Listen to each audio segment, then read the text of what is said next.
শ্রীমদ্ভাগবতম প্রথম স্কন্দ নবম অধ্যায় শ্লোক 24।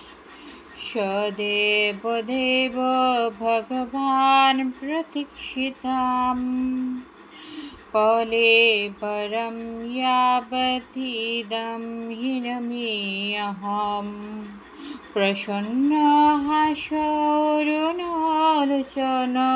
উল্লসৎ মুখম বুজধেন পথ চতুর্ভুজঃ। অনুবাদ: আমার প্রভু, যিনি চতুর্ভুজ এবং যার বদন কমল নবোদিত সূর্যের মতো রক্তিম নেত্র ও প্রফুল্ল হাস্যের দ্বারা সুশোভিত, তিনি কৃপা করে আমার এই জড়দেহ পরিত্যাগের মুহূর্তে আমার জন্য প্রতীক্ষা করুন।